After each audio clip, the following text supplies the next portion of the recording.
Mr. Speaker, it is a sad day in this House. The news circuit is absolutely insane. Welcome back to Moose and Loose. My name's David. Today we've got the House session. Mark Carney noticeably looks terrified of Pierre Poilievre. Pierre just digging in and just annihilating the guy. He's drilling down on everything. Workers losing their jobs in the auto sector. Carney bragging about $500 billion going from Canada to America with expected $1 trillion in the next 5 years. And Carney doesn't want to answer for this. Considering Mark Carney's part of the problem, he moved Brookfield's headquarters from Canada to America. He's 91% invested in America. Pierre's got him on the back foot here, and what you're going to see is outrageous. House absolutely explodes into an outrage here as Carney won't stand up for his despicable, pathetic display in Washington yesterday. Let's jump into this. Before we go into the House session, this is an important piece of news that has come out. Carney raised Keystone XL pipeline revival in meeting with Trump. Never thought I'd see that. The U.S. president was receptive to the idea of energy proposal that could lead to lower tariffs, sources say. So Carney bringing up Keystone. A little recap on Keystone. It run from eastern Alberta down to America, basically. You can see a proposed pipeline, this dotted line. The current one goes all the way through Saskatchewan, Manitoba, and down, but they want this diagonal one, basically adding another pipeline. All their stuff goes down to Houston, where America ships out most of their oil. They also have some on the East Coast as well, a bunch of new ones. That's where they're building a lot of their new ones. There's a couple on the West Coast as well. But so reviving this project, which would obviously help Alberta, and considering what's happening with David Eby, I haven't been able to get to that. There's a big feud going on between David Eby and Danielle Smith. There's just so much news, so I will get to that in another episode. But listen to this exchange where Carney will not stand up and acknowledge his failure in Washington. One day after the Prime Minister met at the White House, promising that he would fight for Canadian workers, we learned from the U.S. Commerce Secretary that there will be no relief for Canadian finished automobiles. This after 700 Oshawa GM workers lost their jobs with $4 billion of GM money going to the U.S. 900 CAMI workers in Ingersoll losing their jobs with those jobs going to the U.S. and 150 workers at Stellantis being sent home while $8 billion of Stellantis money goes to the U.S. The Prime Minister failed to stand up for auto workers yesterday. Will he do so now? The Honourable...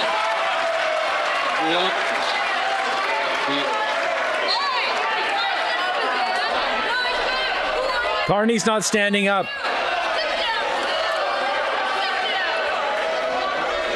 This is wild. They're telling Anita Nan to sit down. She's the one standing up. You can't see her. She's off screen right now. She wants to try to take this. This is a Wednesday session. And if you're new to this whole thing here, Wednesday is the day where Justin Trudeau, when he was in power, made it so he would answer all of the questions. So for years now, we've had Wednesday as the session where the Prime Minister answers all of the questions. Now, Mark Carney didn't want to continue this tradition because, well, he's a weak man who doesn't want to be accountable for his actions. But everyone is still expecting him to stand up, especially the first few questions. The Prime Minister is expected to stand up and answer the questions, and that's not what we have here.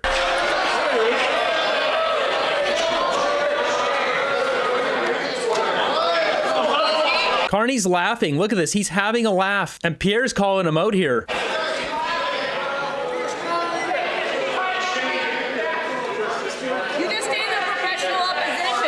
Yeah, okay. The Honourable Minister of Foreign Affairs. Lots of pressure. He's the Prime Minister. You can call him. Mr. Speaker, I am pleased to report that the Prime Minister and the President had a very productive discussion yesterday on steel, on aluminum, on energy for the benefit of the Canadian economy, and on auto. I remind my colleague of the President's words. We want Canada to do well making cars, so we will get there. Mr. Speaker, I encourage the Leader of the Opposition to take a look at even Ford Canada in my riding of Oakville and to realize that on this side of the House we are building.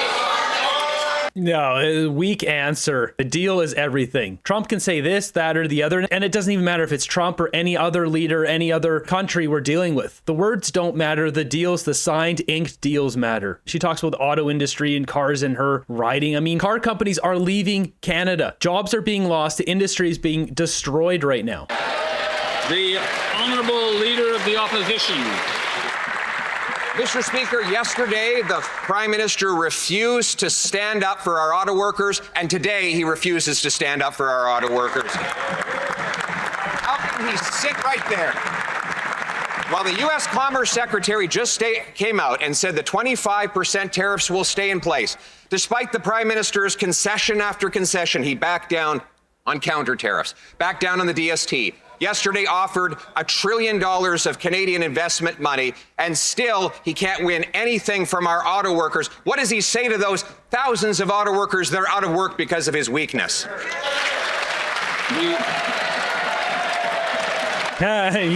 Carney's getting up now. Prime Minister. Mr.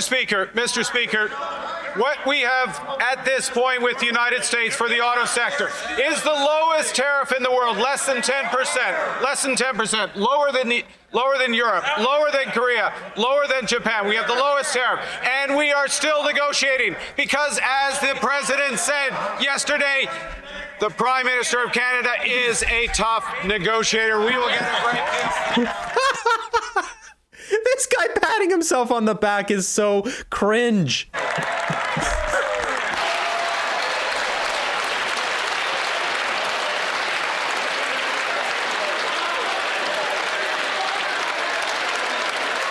The Honourable Leader of the Opposition. Here we go. Mr. Speaker, give me $1 trillion and even I will say something nice about this.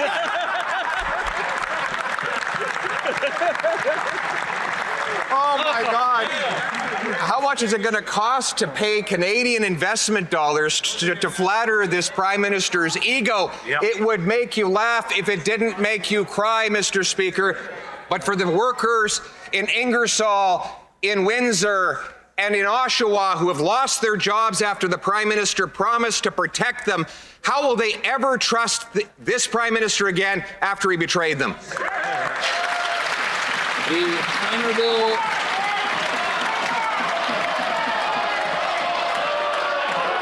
Carney not getting up again. Minister of Foreign Affairs. Just a moment.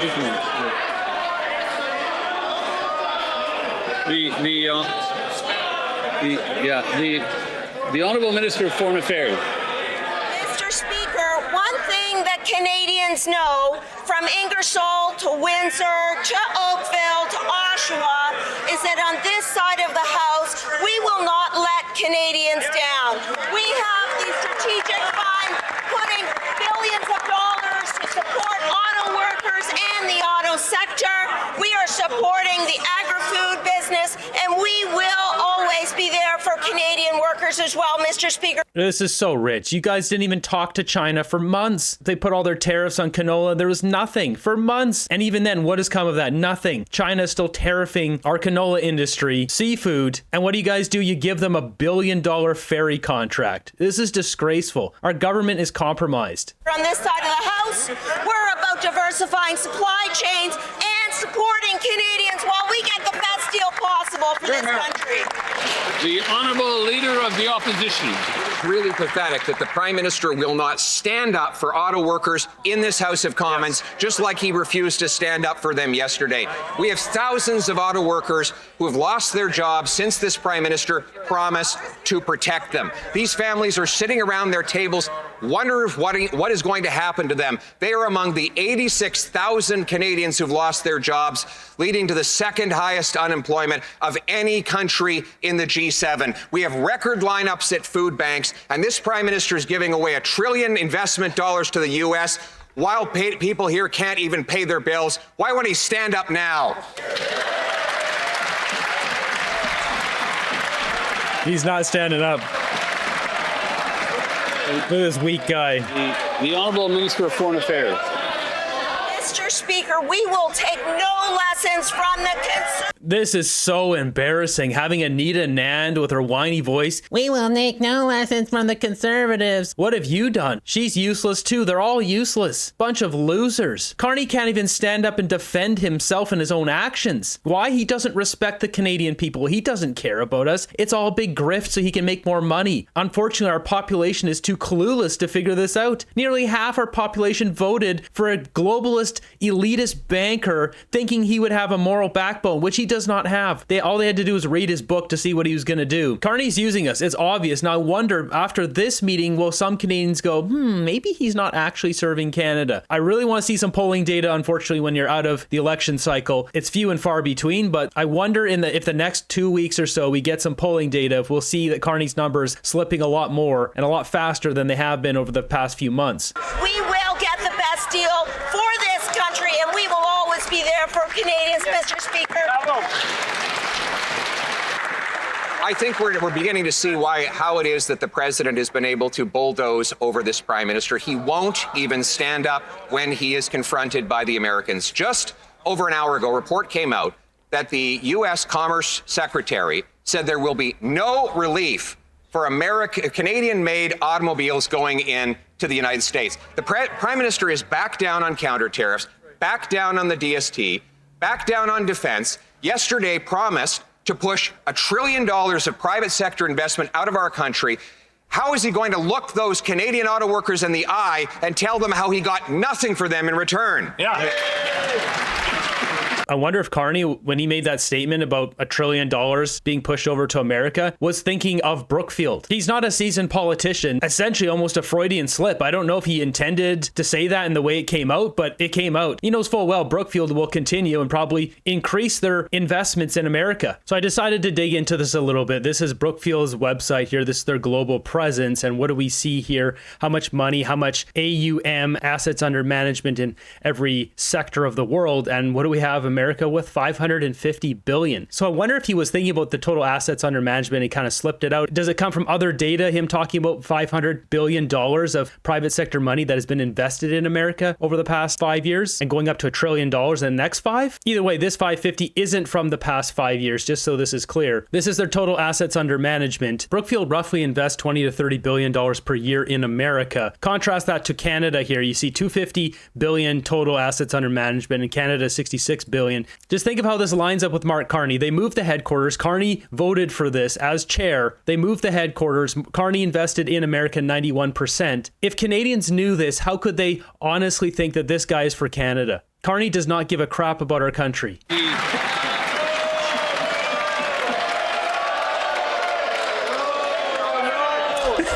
The Right Honourable Prime Minister. Carney wagging his finger there, and you got the whole Conservative bench calling him on it. Mr. Speaker, it is a sad day in this House when the Leader of the Opposition suggests that standing up for the defense of this country, when the Leader of the Opposition suggests that spending to defend our borders, that spending to defend our fulfillment in NATO, that is backing down on defense. We will, shame. Now, we have the lowest tariff on autos of... Mr. Speaker, come on, we can't even hear anything.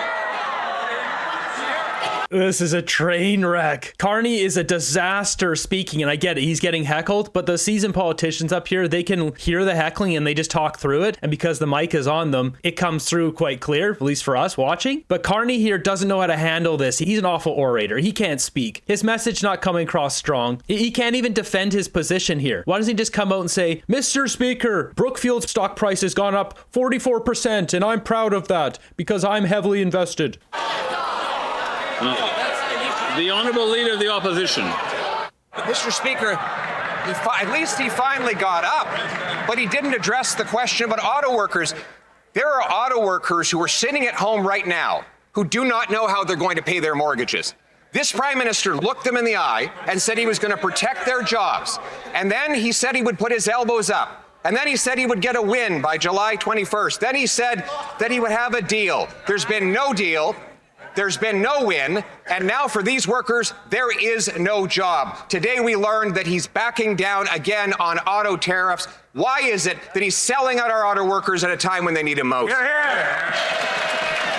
So Carney getting back up here. I just got to say, Pierre is nailing this one. The tone, the cadence, the substance of what he's blasting on, it's A+. Right Honourable Prime Minister. Mr. Speaker, we... Come on, Mr. Speaker, listen to Look at this. So Carney can't handle it. Even if there's one guy heckling him, he just can't seem to push through and continue speaking. Japan, the European Union, the United Kingdom, every other country in the world is paying a higher tariff than Canada has gotten on automobiles. And we are not done. That is why we have not signed an accord on autos. That is why we are fighting hard for our auto workers. And I put the president on notice yesterday about the consequences of not having that accord. That's right. Mark Carney just threatened Donald Trump. He put him on a cord. He put him on a short leash because he's in control. What a joke.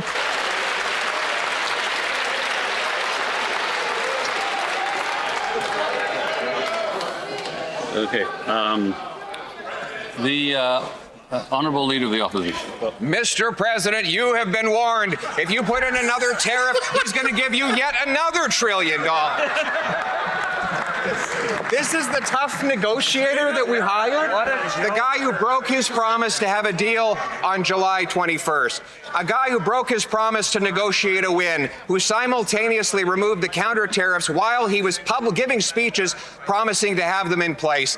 And yesterday offered more concessions to the U.S. president, knowing that the tariffs that are killing our auto sector would stay in place. Why does he always back down and give our jobs to the American instead of standing up?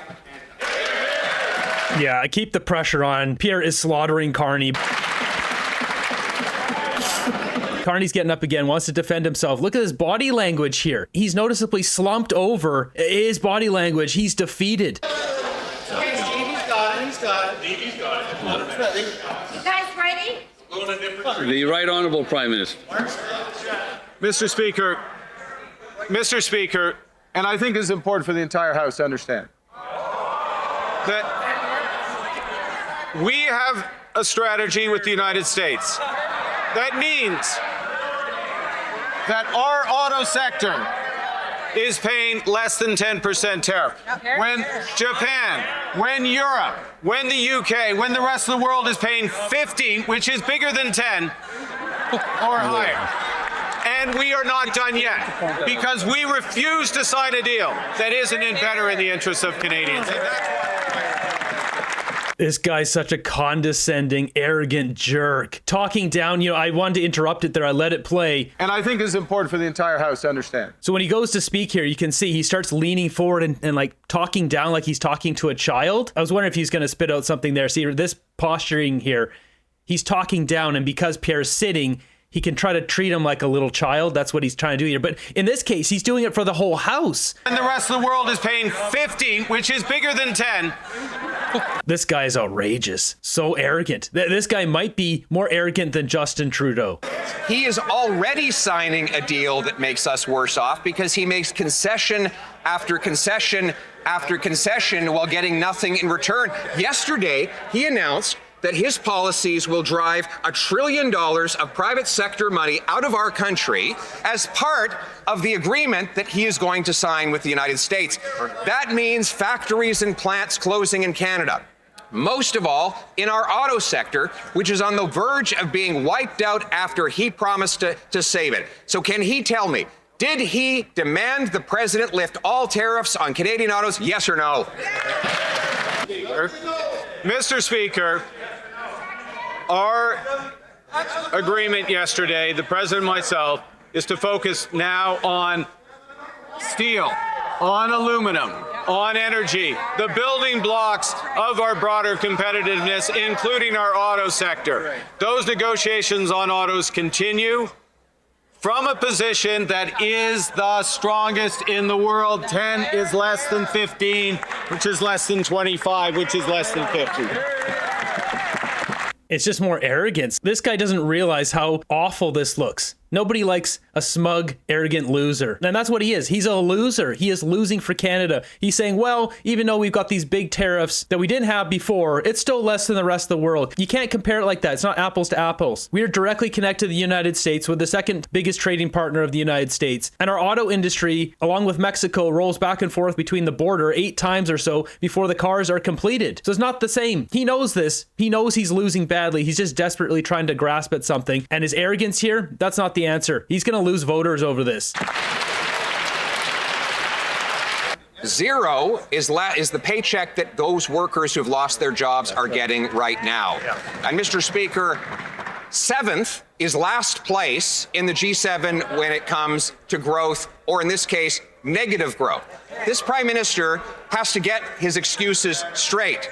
He blames the tariffs for the fact that we have the 2nd highest unemployment in the G7 and the fastest shrinking economy. And then he claims at the same time that the tariffs are really not so bad. So which is it? Why is our economy so weak? Because of his diplomatic failings abroad or his disastrous economic policies at home? Get him. Get him. Mr. Speaker, as I've been saying all this year, long before the Leader of the Opposition caught up, the U.S. has fundamentally changed its trading policy with everyone. It is a rupture. In that environment, Canada has the best deal. But what we are doing is controlling what we can control, which is building Canada strong. November 4th, that side of the House is going to have a chance of whether they're going to build alongside Canadians a generational investment in an ambitious future for us. More arrogance from this guy. Once again, talking about the rupture, is trying to fearmonger a little bit. Knows Canadians are watching at home. Kind of inject a little more fear into his governing style here. The only rupture is going to be when we see how big the deficit is going to be on November 4th.